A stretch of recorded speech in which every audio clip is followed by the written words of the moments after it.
There's a lot of needless suffering that happens because people don't understand themselves and their inner emotional worlds.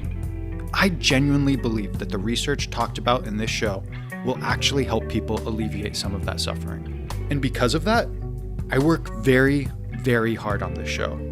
In total, the research, writing, recording, audio editing, video editing, and marketing comes out to about 70 to 80 hours of work a week. And that's just for this show. On top of this, I also go to school and work. And on top of that, I still have social responsibilities. I have friends to hang out with and a girlfriend who I also want to make time for. So all in all, in any given week, I have a lot to do. Even though I've been having a really hard time keeping my head above water, I thought if I could just work harder, if I could just put in more hours, everything will be okay. I'll be able to get everything done. So I pressed the gas pedal harder and harder. And doing this week after week, I realized I'm getting burnt out. My name's Damian Barton, and today we're going to be talking about burnout. The World Health Organization defines burnout as a syndrome resulting from chronic workplace stress that has not been successfully managed. It's characterized by 3 dimensions: feelings of energy depletion or exhaustion, increased mental distance from one's job, or feelings of negativism or cynicism related to one's job, and reduced professional efficiency. So let's unpack that a bit. If you're burnt out, you're going to feel emotionally exhausted. You are exerting yourself way past the point of what's healthy. You are too stressed. Think of this like a bodybuilder who lifts weights for the entire day. I'm not saying they lift 1 or 2 hours. I'm saying they put their muscles under extreme strain the entire day. It would only be a matter of time before they tore a muscle and wouldn't be able to lift it all. When you burn out, you are emotionally lifting too much weight. You're also going to feel an increased mental distance from the job. You're going to check out. Even if this job started with a ton of idealism, even if the work you're doing is going to change the world, when you burn out, you'll feel like what you're doing doesn't make a difference. You're going to feel like your efforts ultimately don't accomplish anything. That endless stack of paperwork is just that, an endless stack of work. You're also going to be less efficient and productive. The ironic thing about all of this is that even though you're putting in all of this effort to get all of your work done, your productivity and performance will actually go down. You might be spending more time doing work while getting less done, which is only going to strengthen that sense that you have too much to do. It's a very subtle way of sabotaging yourself. Burnout very closely mirrors the symptoms of depression. If you're feeling burnt out, there are a few signs you can look for. You're going to have a lack of energy throughout the day, and then when it's time to sleep, you'll have difficulty sleeping.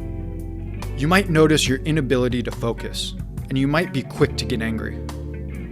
There's going to be a loss of enjoyment and a general pessimism and detachment from work. You'll feel disconnected from others. You'll feel like you want to isolate yourself. It'll start out as a minor resistance to when people ask you to go out to lunch or go out for a drink, and it'll grow into getting straight up angry when someone tries to talk to you. Because in your eyes, it's just one more thing to do that you just don't have time for. So once we notice we're feeling burnt out, what can we do? Takeaway tip. Write a list of 3 self-care activities.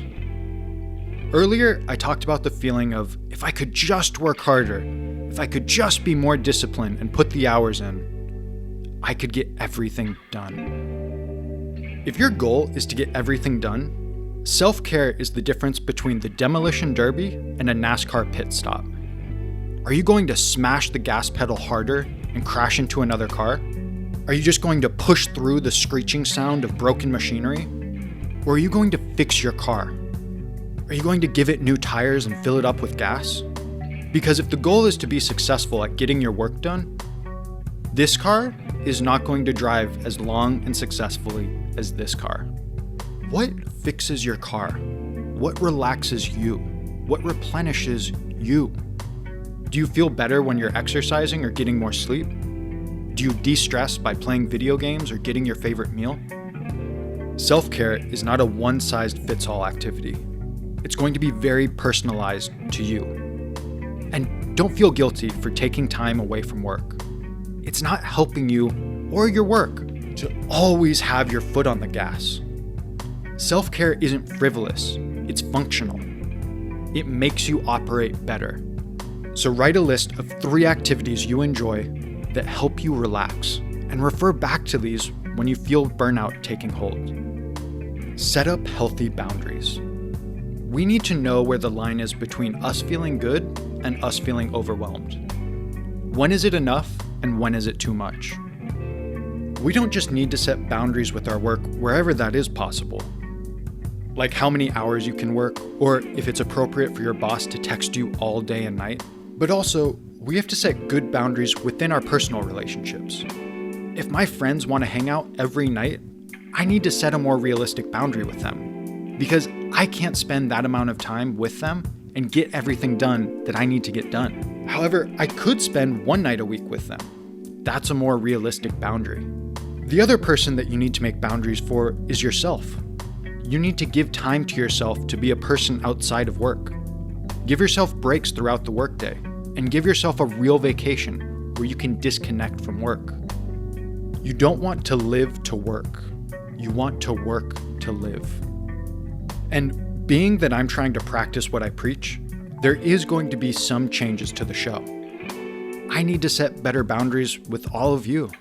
So because of this, we're now going to be releasing 2 to 3 episodes a month instead of the original plan of 1 a week. Because ultimately, if my goal is to get this information out to as many people as possible, this is going to be a marathon, not a sprint. I want to be able to do this show for years, and for that to happen, this has to be sustainable. Even though it's hard to admit that I can't maintain the workload I thought I could, if I don't take my foot off the gas, this whole project will just end up a demolished hunk of scraps. So in summary, burnout results from workplace stress that has not been successfully managed. We can recognize we're feeling burnt out when we become exhausted, irritable, and anxious from our workload. We'll feel a loss of passion, and we'll feel a real distance with whatever we're working on. And once we recognize we're feeling burnt out, we can refer back to our list of relaxing self-care activities and look for areas where we can readjust our boundaries to give ourselves more of a reasonable amount of responsibility. So everyone, have you been feeling burnt out lately too? If so, what's something you can do to take care of yourself?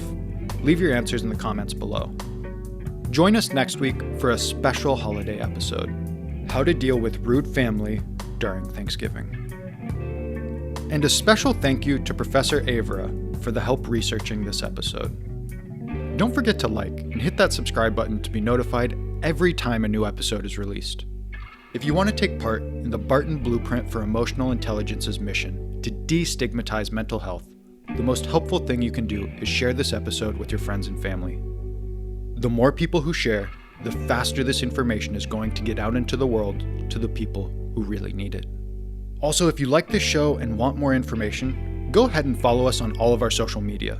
There's a bunch of extra content like infographics of some of the takeaway tips and key concepts, as well as some fantastic mental health quotes by many of the most notable names in the field of psychology. The links are down in the description below.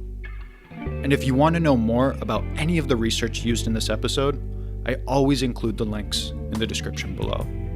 And as always, thank you for taking care of each other and taking care of yourself. I'll see you next week.